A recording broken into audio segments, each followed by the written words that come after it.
Hey y'all, welcome back to Fusioneers. Today we're going to be talking about editing appearances in Fusion. So let's go ahead and go back to our file. This is a continuation of some other videos, but if you want to get this file, go to the SKOOL community. The link's down below, and you can get this Fusioneer logo that we're going to be editing within that community. It's free to join, so just check it out if you're interested. And what we're going to be doing is editing this into the way that we have our actual logo. So you can see the colors. We have dark orange, we have a light orange on the side, and I'm going to be showing you how to achieve that. So the thing to do is to use appearances, and this is just something that I like to do. I think this is pretty bland here. Really nothing special about how this looks at the moment, so I think it's just nice to have a little bit more aesthetically pleasing model, just generally speaking. So if you go to modify and then go to appearance, you should see this box appear, and when you import your file, you may or may not have these colors, so I want to walk you through how to do it without the colors. So if you'll just search your library for ABS, which is just a pretty common plastic, you can click into the Fusion appearance library, and then ABS white is kind of the one that you want to select, and then we can just customize that color from there. So I want to also mention that this is pretty important when we start applying different appearances. So if you have bodies and components selected, it's essentially going to color the whole body. Whereas if you have faces selected, it's just going to color the face. So for example, if faces was selected and we drug this white on here, so I'll just show you real quickly the difference. Faces is selected, so you see that we just colored the face white. And then if we change it to bodies, for example, this is a body, so the whole thing will get colored white, as you can see there. So that's the difference. Generally, you're going to use bodies and components, but in certain occasions where you might be painting the model or something like that, you might want to use faces. So just wanted to point that out. But once you have ABS white available, you'll see that it'll pop up here. And so now let's try to make these other colors. And so we right click on that, we click edit, and then we change the RGB. So you can essentially make them, any color you want. But if you want to make it more specific, you go into here and change the RGB. So for this orange, it's 255, 129, and then 58. That's our darker orange color. And then you'll notice that the default name is just ABS white, which is what it was. So if you want to change that, let's just make it dark orange.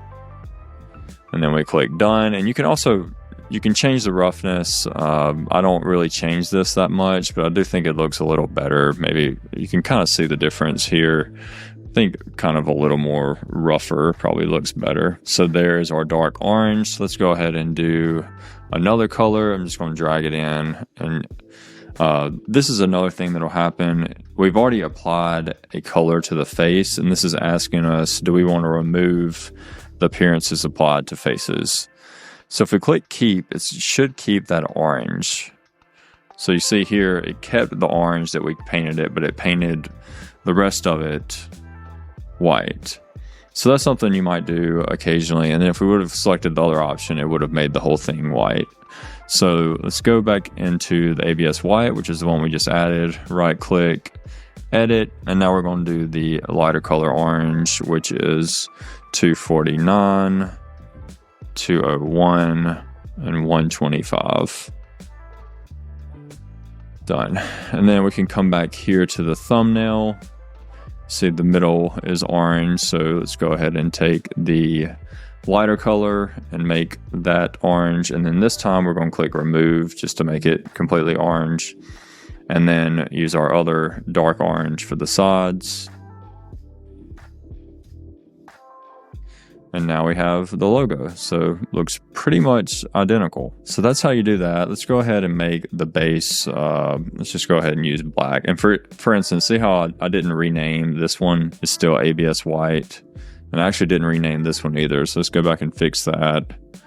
Let's make this light orange. And so now we have light orange, dark orange, and then this is ABS white.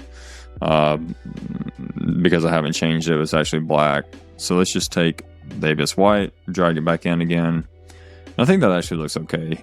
But I think some of you might want to use your own color, and I thought, most of you are capable of finding the RGB, but I thought this was a neat opportunity to kind of show you how I do it. So I just searched some 2024 colors. This is some different colors that came up, and if you have a Mac, at least, you can look at digital color meter to get the RGB really easily. So for instance, if we wanted upward, you see here when I drag it, it shows you the RGB. So that's a good way if you find a color on the internet that you like and you want to make your model a similar color, this is how you would do that. So there are also some hex to RGB converters that are free, but this is just a nice kind of thing to know about. And we can see here the RGB is 193, 201, and 207. So if we go back into our model, let's make this one that color. Let's name it upward.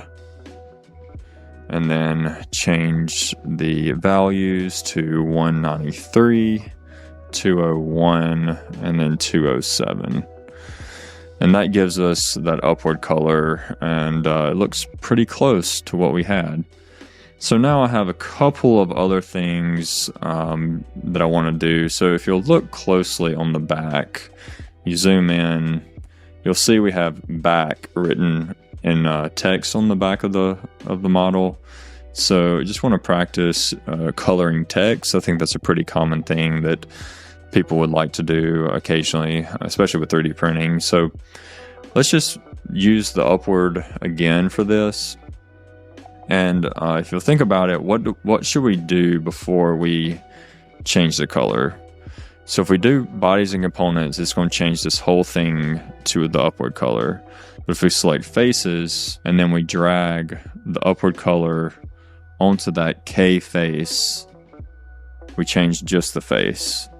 So this is the way to color your text. It's kind of repetitive, but this is the way that I do it, and I'm not entirely sure if there is a better way. So that is how we get the back colored, and I put this on here just to help you guys navigate and kind of practice moving around. So hopefully that'll help you if you're trying to color some text in the future. So that's about it for this tutorial. The last thing that I want to mention just briefly is that changing the appearance does not change the underlying material, and that can be confusing for people that are just starting off. The main reason where that matters is if you're doing like a simulation or something like that. Obviously you want a part that's metal to be metal so that you can test or do a simulation on something that would be more accurate than if you were testing a part that's going to be metal and you had it as plastic in the software. So the way that you actually change your material is you want to right click on the body. If you had a component, which we'll get into that later, then you could do that as well. But if you right click, this should come up, and then you go down to physical material as you see here. So click on that, and see now we see that this is still technically a steel material. So that is something to consider. I actually never really worry about changing the material. I just change the appearance because I don't do simulations. So it doesn't actually change anything about modeling the part. It's just really important mainly for like simulations, as I mentioned. So I'm just going to click close and have it go back to the appearance. And that's what I've seen most people do. You can, again, if you want to change the appearance, it's here. And then the physical material is actually right above that. And you can read about it here. It kind of gives you a description of what it is if you hover over it for long enough. But those are the differences. But again, for most people that are watching this, the simulation thing is pretty far off in your future, most likely. So, but if you are trying to do a simulation, make sure you change the actual physical material and not just the appearance. So thanks for watching. See you in the next one.